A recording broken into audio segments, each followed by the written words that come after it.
and I was watching a lot of YouTube at the time. I was working from home, and I was working like, I was dicking around mostly because I didn't like my job, and my industry was highly affected by the scamdemic.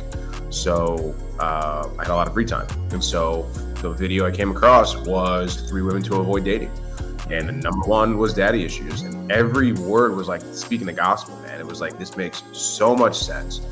It's like everything that I had tried to do up to that point, it didn't matter how virtuous I was. It didn't matter how I tried to lead or how good of a guy I was. She was incapable of appreciating it, respecting it, and desiring it, because she had never had a good example growing up of that in a man. She was raised in a household by her mom, who was a constant player of victim.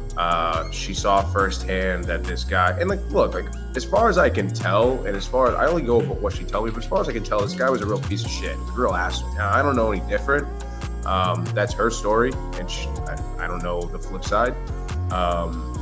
But could have very well been true, but she was also in therapy, but it was the kind of therapy where it was like, I'm going to come and cry once a week and not ever do anything with the advice or help that I was to get.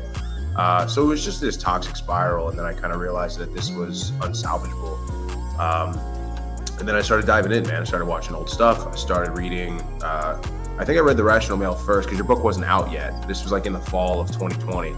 I think I actually bought The Unplugged Alpha on Christmas Day, which is just kind of like ironic and kind of funny. And it's funny because Bert bought it the day after, and he has a better story than I do about buying the book.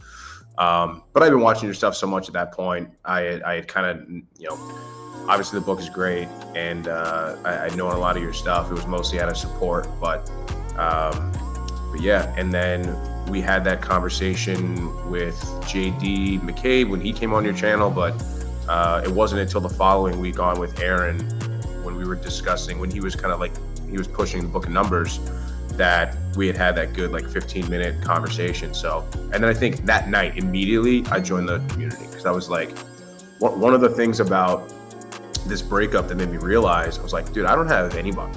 Like, my friends had left New York.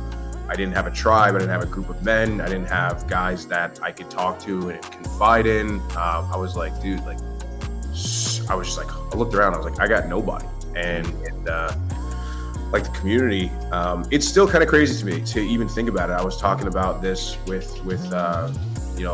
this girl last night, and I was like, it's just nuts to kind of see where I've gone from beginning to end. And I was actually talking to 50 Shades the other day, and I have people that are DMing me on Instagram, like, dude, what do you do for work? Like, how are you traveling all these places? What are you going to do and all this cool shit? Like, are you fucking involved in this or that? And I'm like, Illuminati, no, man.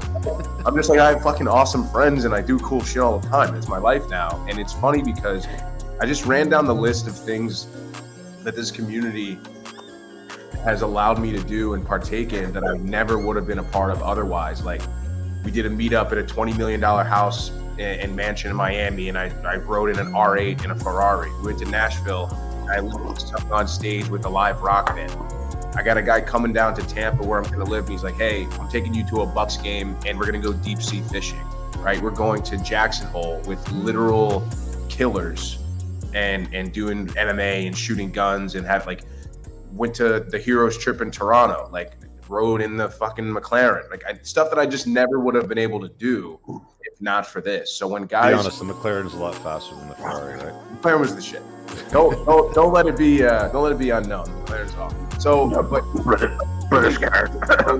When guys are like, oh, what do I get out of the community? Or what's it gonna do for me? And it's like, it's almost an insult. I'm like, dude, you have no fucking idea. Yeah, you just have you're either in or you're out. You don't have a clue.